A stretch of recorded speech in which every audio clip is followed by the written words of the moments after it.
Entonces, vamos derivando. Aquí lo que me van a pedir, digamos que es lo mismo, vamos a decir calcule zx y calcule zy. Entonces, nuevamente, para zx lo que voy a hacer yo es derivar esta expresión a ambos lados con respecto a x. En este caso, derivo esto con respecto a x, bueno, y del lado derecho es la derivada de 0, que eso siempre va a dar 0. Acá voy a tener una cadena, ahora tengo la derivada de sen, que es cos, por la derivada de la de adentro. Derivando la de adentro es la derivada de un producto, pero yo estoy derivando en x. X es variable, y es constante dentro de esta derivada, z es función. Entonces, como x es la variable, bueno, yo derivo la x da 1 por la constante de y, menos la derivada de z cubo. Bueno, derivo primero el cubo, ¿verdad? La regla del cubo me dice que es 3z cuadrado, pero como estoy derivando una función z, entonces tengo que aplicar regla de la cadena.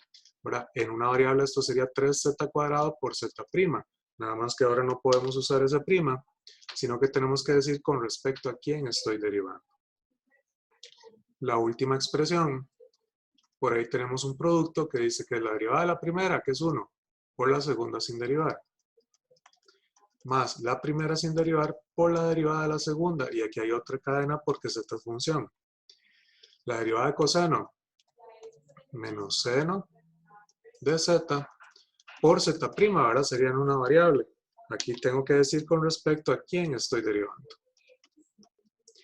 De ahí nuevamente el procedimiento que sigue ya es muy estándar, simplemente dejo los que tienen zx de un lado, lo que no tiene zx del otro lado, y despejo. Entonces voy a tener que menos 3z cuadrado por zx menos x sen de z por zx va a ser igual a menos y coseno de xy menos un coseno de z. Saco a factor común el zx y me quedaría menos y coseno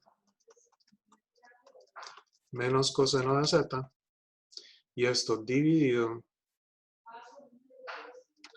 entre menos 3z cuadrado menos x seno de z.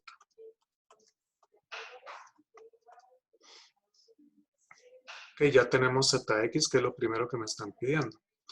Lo otro que me piden es zy, que es un procedimiento pues muy parecido, ¿verdad? Entonces voy a coger la expresión, vamos a derivar ahora con respecto a y a ambos lados. Entonces la expresión original, ahora la voy a derivar con respecto a y. De aquí la derivada de 0 siempre va a dar 0. Y entonces voy aplicando igual todas las reglas conocidas. La derivada de seno es coseno, y aquí hay una cadena. Aquí me faltó el y. Ok, entonces la derivada de sen es cos, y queda multiplicado por la derivada de la de adentro. Yo estoy derivando en y es la variable, y x funciona como constante. Entonces la derivada de y es 1 por la constante de x de x. Menos derivada de z cubo, 3z cuadrado, por la derivada de z, que tengo que decir con respecto a quién estoy derivando. Más, en esta última, x es una constante, que como es una multiplicación, la x entonces puede salir de la derivada. Me queda la derivada de coseno de z, que es menos seno de z, por la derivada de la de adentro, por la derivada de z, que tengo que decir con respecto a quién estoy derivando. Es igual a 0. Y ya lo que sigue nuevamente es despejar. Entonces voy a tener del lado izquierdo un menos 3z cuadrado zy menos un x seno de z zy, y voy a pasar a restar este menos x coseno de xy y nada más, ¿verdad? Es el único. Ok, entonces voy a pasar o voy a sacar a factor común el ZY y voy a pasar a dividir. Aquí voy a hacer un poquito más de espacio. Okay. Y vamos a sacar a ZY a factor común en estos dos términos y vamos a pasar a dividir el resultado. Me quedaría menos X coseno de XY y esto está dividido entre un menos 3Z cuadrado menos X seno de Z. Okay.